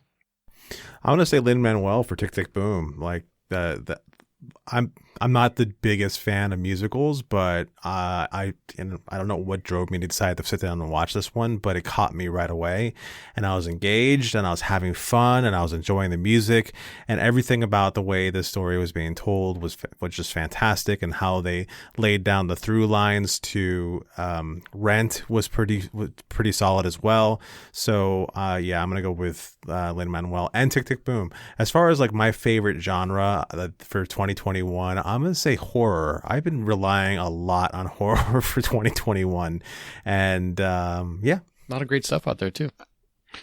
What movie, or this is Adam Smith. We've got 4 total. So this is, that was 1. And now we're going to Adam Smith. What movie or TV show would you like to see get a sequel or a new season that hasn't already been announced? My answer is really easy. It's 24. I want to see Jack Bauer out of that Russian prison and give him the farewell he deserves. With Yvonne or somebody else? With Yvonne. Yvonne Strahovski, she's got to come back. She did a great job in that season. Hell yeah. Yep. And he deserves it. I concur. All of that. Prodigal Son. That it's one that we already know is dead in the water, but if they were to revive it and give us a conclusion, that would be amazing, because being left on a cliffhanger for a show this damn good is just infuriating. For me, I'm going to go with Cowboy Bebop because I really loved the series. I thought the series was very well done. I think that everything they said about the series, as far as critics and everybody else, was way off base. It's one of those things that make me go, why can't people like the shit that I like? And yeah, so I'm going to go Cowboy Bebop. I don't know why you have to yell everything. Why can't you just say, why can't people like the stuff that I like? But instead you... Because I emphasize it with shit. Because I have to like really emphasize it, and it's called making a voice acting kind of thing. And that's what it's called? And trying That's what it's called. Well, no. Making a voice acting kind of thing? Yeah, voice acting kind of thing, right. Yeah. You know, Is it a medical term? It's a medical term. It's, yeah. Jesus Christ. All right, next. Stefan. Did you not answer? Well, you said, No. I thought you were joining with 24. I'm sorry. Well, I mean, I think you can guess which one mine's going to be. Lost. Oh, you'd be wrong. Okay. Suck it. What is it? Alias, actually. I would love to see an Alias reboot. I think Alias has some really cool fun. Jennifer Garner could totally hand off like the torch to a new person, and they could totally do a whole new Alias. She could still stay. She could still do it. Yeah. Yeah. She's a badass. What was that movie she did just a few years ago? Peppermint. Yeah, that one was good. That one was fun, and she was awesome. She's great. built. Yeah. And she's built. But she's also great. You can watch Alias any day of the week on repeat. It's so good. All right. Stefan Smitterbeck. Well, he says top 3 rewatchable movies. He said from 2020, but it's a 2021 podcast, so we're going to say it doesn't have to be a number. What are the most rewatched movies of 2021 for you guys? I can do this easy. Justice League. Zack Snyder's Justice League. I can't believe I watched a 4-hour movie, but I watched it 3 times. Show did. Fast 9. I watched it twice. I kind of wish I hadn't. Black Widow. Violet. I rewatched that. There you go. Godzilla versus King Kong. Surprised. I've watched that at every single time. I'm a little sad that gets put on TV. Justice League, the Snyder Cut. I've watched that probably 4 or 5 times. And then let me go with TV show. Over this last year, I've watched How I Met Your Mother. I've gone through that show too many times to count, and it's kind of sad, but it works. So, okay. So my first is Recovery, just because I'm pretty sure that was one of the only ones that I actually did rewatch multiple times, and I laughed so much I was crying. Shang-Chi, I loved that movie, thought it was so great, and as soon as I left the theater, I wanted to go back in and watch it again. And then Schitt's Creek, I've just had on repeat all year long. I realized that there wasn't a new season this year, but it was new to me, so I feel like it counts. I would have to say In the Heights. Watched it multiple times. Yep, I should throw that in there too. Yep. I would say The Devil All the Time. Watched it multiple times. Did you really? Really? Yeah. I really like the ending. Yeah, that's good. When he gets in the car with the guy that picks him up on the side of the road, I'm just like, I laugh every single time that happens. It's so great. If you understand what the movie's about, you'll get the joke. And I would say, shocker, Tick Tick Boom. I guess Seen it 10 times. I gotta 10 watch times. Tick It's Tick. that good. You've watched Oh it my 10 God. times? 10 times on repeat. It's so good. You literally you tell me you don't cried a have. whole bunch? Hang on, Amanda. You literally tell me you don't have time to. And it's only been out a do couple weeks. Anything. It's been out like 2 weeks. It just How? on repeat in the background because the music is so good. The story is so good. Every time I ask you any question, you're like, man, I don't have time right now. I don't have time. I don't have time. He gives us shit all the time for being in our group chat, for the Hollywood Outsider group chat between the four of us. And he gives us shit for just responding and answering questions throughout the day to each other. How do you guys have this much time? You're working. We're working. Some of us have to be working. But he's watching Tick Tick Boom 10 times. And what'd you say, John? 2 weeks? Yeah. Good Lord. 3 maybe? 3. It's been 3 weeks, but yeah. Whatever. For someone who's so busy, Does it he play, can't even like, respond do you to a have it message. every time you go to the bathroom and you're just holding it while you're trying to hold your stream? God. It just you go to bed and you whatever you picked up from where the last Doing time you were dirty done watching things. it, You've got it in the background. That's so weird. All right. The blue silver chromium. I did watch Werewolves Within like 3 times too. That was fun. That was a fun one. So let me see here. The last question, I believe. And that's for John, specifically for John. From Andres Carrizo. I made him Spanish. Love this. You like that? I hope he likes it. Does our John Davenport still own the Rolls Royce he was driving around the neighborhood in Panama? Yes. I love it.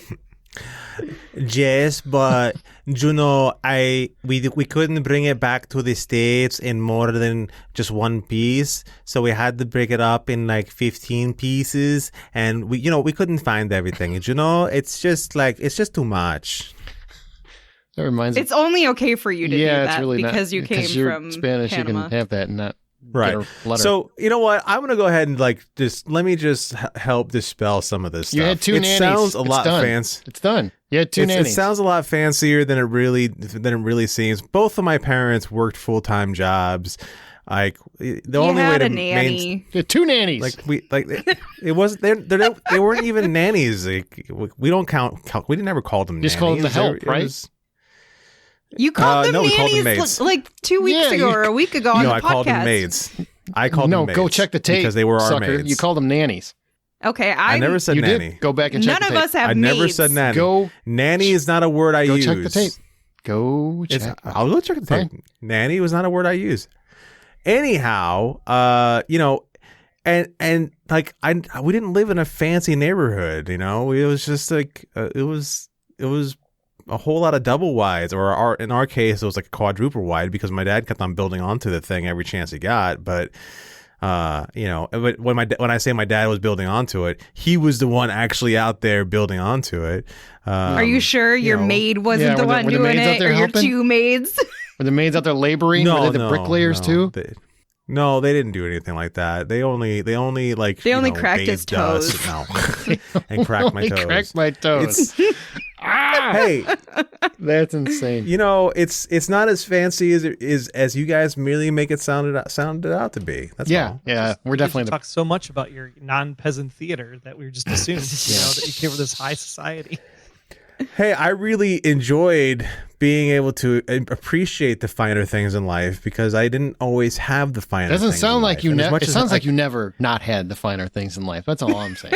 It's I mean, there are it's people in that- there's single a lot of wides, us- and you're in a double wide. Okay, Yeah. I mean, it sounds pretty fancy to Double be. wide. With 2 maids. there's a lot of assumptions. Hey, that wasn't in Panama. That That were wasn't even also in the nannies. States. So in the States, there's a big difference. So Yeah, down in Panama, a double wide is like a mansion. you could go and like retire down there off of like 20 grand It's a like year. telenovela It's, Dallas. yeah, you can, but you can do all sorts of stuff like that. Cheers. All right, Oh my let's God. move It's on. not okay when you do it. I just watched the telenovela Psych episode, so it's in my head. It's in my head. You know what? I want to mention before we move on that the bunker thriller American Refugee is now available on digital and on demand. In the midst of societal collapse, the Taylor family's last chance at survival is a neighbor's bunker, where their fate lies in the hands of the family patriarch. When tensions arise, who can really be trusted? You can buy or rent American Refugee and watch it today, unrated from Paramount Pictures. So definitely check that out. It sounds intense And also, we're giving away 5 digital codes of American Refugee exclusively for listeners. So if you want to win a copy, share this episode on your social media, email us a link or screenshot of that to contests@thehollywoodoutsiders.com. That's contests@thehollywoodoutsiders.com with your name and the subject line, American Refugee. And I think the description says all you need to know. It sounds really exciting, really intense. And once you do that, you'll be entered to win. Help us. Once again, you'll help yourself. We're going to close the show out. Before we do, please share your thoughts on this episode or anything else in our Facebook group, The Hollywood Outsider. We're also on Twitter @BuyPopcorn. Be sure you follow us there. Our website is thehollywoodoutsiders.com. If you want to listen to these people over the holiday break, you can go to find John and his artwork on Insta and Twitter @RJohnDraws, Amanda on Veronica's Marshmallows and Smirk, and @Sync Into This. Troy @Troy Heinrichs and the Blacklist Exposed, and me on the Blacklist Exposed with Troy, and also Presenting Hitchcock and @Aaron Smirks on Twitter. I do want to ask any recent recommendations for theaters or streaming. I want to ask Troy first because I know you saw West Side Story, which is the Steven Spielberg recreation of the classic film. Thoughts? I mean, brief thoughts. Yeah. On that? Short review would be not as good as 61 from if you like the songs and the music perspective. Kudos to Spielberg on the inclusion and diversity of the cast and the way they portrayed the Puerto Rican culture. I think he did a fantastic job, and that was much better than 1961. Maria and Tony have no chemistry whatsoever in this particular version. So unfortunately, if you're going for the love story, you're going to be a little bit disappointed. But Maria and Anita, their so piece, good. So good. that was really good. Like, puts 61 to shame. Rachel. But yeah, it's definitely worth going to see if you haven't. If you've seen West Side Story before, I don't think you need to rush out to the theater and see it. But if you haven't seen West Side Story before, this is a good one to go watch because you'll be bored by the 61 version because you're too young. I saw it too. It's a good movie. In the Heights, I think, is better in terms of a movie musical of this year. And Tick, Tick, Boom apparently is the best one, according to you guys. But Rachel Zegler, who you're talking about, was Maria. Fantastic. I mean, just a wonderful star-making kind of performance. She has the voice of an absolute angel. And Ariana DeBois, I believe is how you say her name. She plays Anita. She was fantastic. And if you watch Schmigadoon on Apple, she is the teacher. Super good. She is the teacher. She has the best song in the entire series. I mean, she's just somebody I'm going to follow. Not literally, because that would be stalking. I'm just going to follow her on social media and her future projects because she's great. Not in person on the streets of New York, because that'd be weird. And because you're not in New York. That too. That's why it would be weird. It'd be a long trip. So There'd be a whole lot of dedication on that. True story. I caught all of Dope Sick, which was really fascinating and also super aggravating. I haven't felt my blood boil while watching a show in a very, very long time the way I did while watching Dope Sick on Hulu. Aaron, you're watching it now too. I'm and a you're few feeling in, it. and you told me, like, be careful, it gets worse. And the sad part is I knew a lot of portions of it because of the news stories when it broke and all that. And I still am kind of crushed by some of the things that happen in there on the opioid crisis. OxyContin. Yeah. Seriously, I cannot be the only person who thought it was cotton, like the fabric. Most people say it like that. So yeah. They do, but I was like, oh, it's contin. Makes sense. But anyway, it's Horrible. essentially just about how this opioid crisis in our nation began and really originated from the manufacturers who created this product and did everything they possibly could to get it on the market with some really sketchy methods. Yep. And it's just horrible. It's so, so horrible. I've also been watching Dexter New Blood. So good. I was so nervous, but I'm really enjoying it. Like, it's still keeping up. I'm up on the latest episodes, and just if you've been hesitant to watch it, you should watch it. I think I've said this once before, but I really want to urge people to watch it because it is so good, Yeah, Aaron. it works. Couple more. Ghostbusters Afterlife. Finally caught that in the theaters. Really enjoyed that. It was a lot of fun and very unexpectedly. And then Single All the Way. That was a fun little LGBTQ holiday film on Netflix. John hasn't seen shit, so let's move on. So I finally, so speaking of not seeing shit, so I finally, after 6 months, I guess, caught Fast 9. Oh boy. And Yeah. this is not really a And recommendation. he starts commenting in our thread and telling us, like, I can't, this happened. We're like, man, we saw it like 6 months ago. I'm sorry you live in Egypt, but everybody else has seen it. Yeah, I know. And that's why I felt safe that I should be able to talk to you guys about it. But apparently it's not a safe space, Aaron. Oh, no. You're welcome. Not a recommendation. You started the conversation with trying to make sense of the movie. That was the problem. Yeah, you're like, that doesn't happen. Like, no, none of it does. Space sure doesn't. I never said that doesn't happen. Actually, I defended the car in space. Okay. Yeah, he had a whole scientific play for it. I don't even have a problem with the car in space. I didn't have what I had a problem, like the things I had a problem with. You should have. The absolutely absurd dialogue. They showed up to work and talked to each other this way, and they didn't go, "Hey, maybe we should fix this." Like, that's aggravating. Like, what else was there? Like, Lucas Black. Am I supposed to still believe that he's still like the teenager in Japan? No, because older. He's 37 years old. I think, or 57. He's been dragged behind a truck. He looks like the same exact age as Dennis Quaid, and Dennis Quaid is 60, 70 something. He does kind of look like Dennis Quaid. Yeah, You guys are he does. so mean. There is just so many different things. When I was watching this whole thing go down, I'm like, who did this get past? And did they just say, screw it? We're just like, the only enjoyable part, I can't even finish a freaking thought, is how annoyed I am with it. The only enjoyable part was John Cena, and he had 2 minutes on screen, but his 2 minutes were the better 2 minutes of any 5 minutes from anybody else.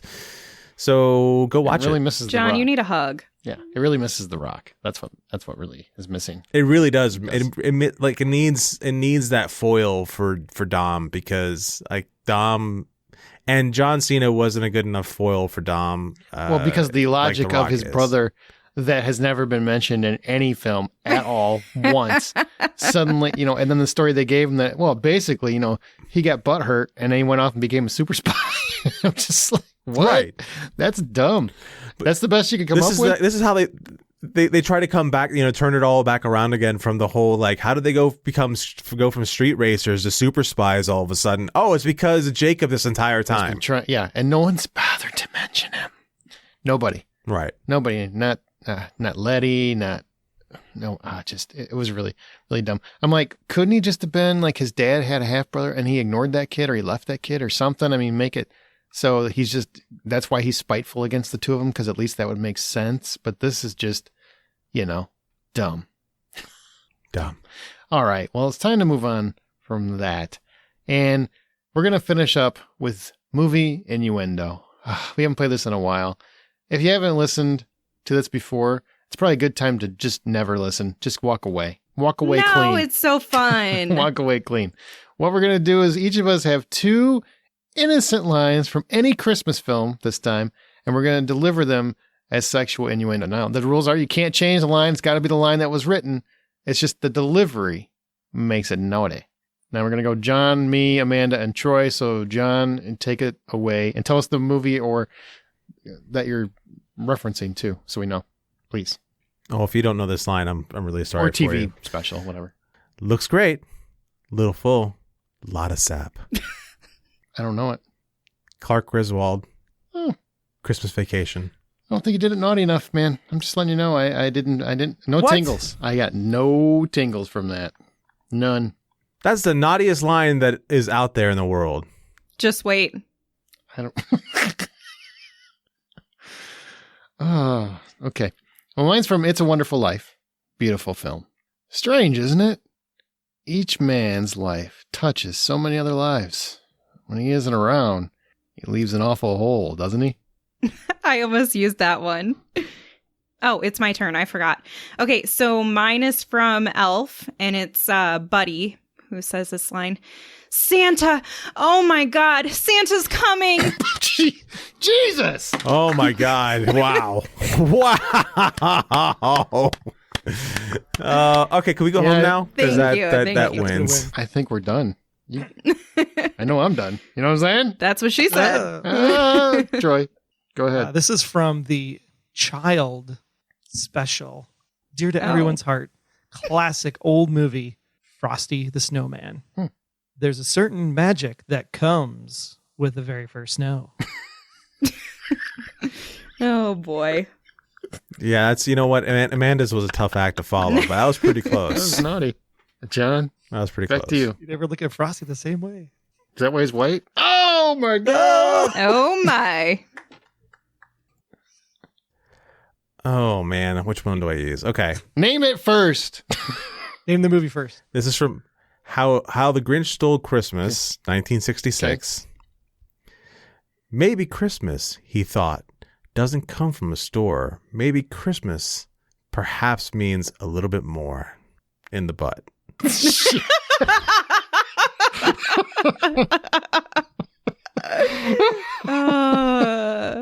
Sorry, I had to cheat. You did. It was worth it though.